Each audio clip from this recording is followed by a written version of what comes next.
As your Prime Minister, tonight I want to talk plainly, perhaps for the very first time in my political career.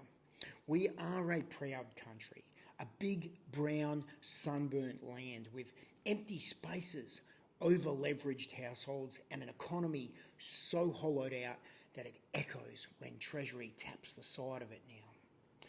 And that's why we need immigration, mass immigration.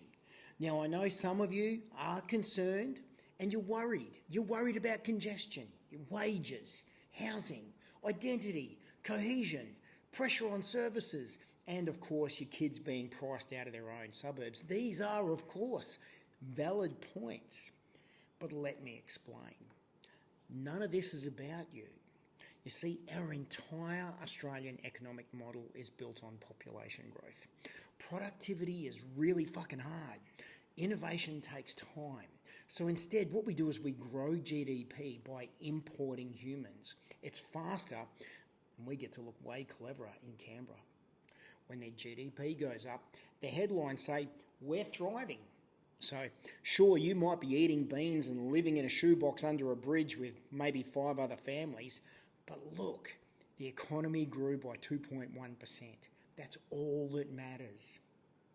Now, as far as housing goes, yes, prices are high.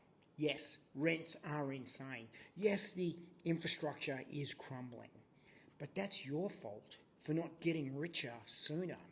You should have bought maybe 3 or 4 investment properties when you were in your 20s, like I did. Immigration keeps demand high, and that keeps prices high, and that keeps the banks stable. If house prices drop, the entire system falls apart. So really, mass immigration is how we protect your wealth, or at least your bank's share of it as well. Now you might ask, why don't we just build more homes? And of course, the answer is really, really simple. Red tape, planning laws, heritage overlays, environmental approvals, and a general fear of offending literally anyone. Also, we promised not to build near that one frog species and Karen's yoga studio. It was really important that we protected that. Australia is a multicultural country, which means we don't really have a culture, just a rotating menu, kind of like a buffet.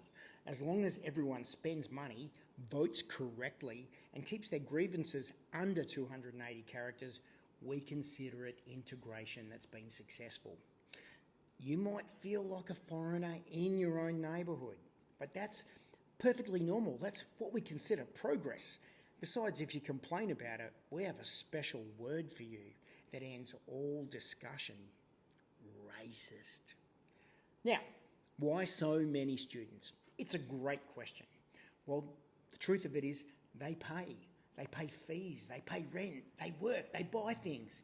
And when they graduate, we give them a work visa and they fill jobs that no one else can live on or wants to do. This is not exploitation. This is economic dynamism. Now, finally, let me say this. We do not have a replacement of you agenda. Of course not. We just have a rapidly falling birth rate and a permanent migration program of nearly 500,000 people per year. There's nothing to see here. This is perfectly normal. We need more immigration because without it, the whole system will fall apart. The spreadsheets stop balancing. The housing Ponzi stops spinning. The banks might start sweating and actually work for their profits, and then Treasury would have to do some real work. Immigration is not about you. It never was. It's about the system.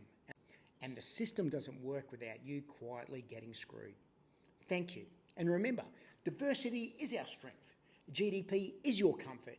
And if you notice any of this, you're probably far right. Good night, Australia. Are you really disappearing? Just another dying race.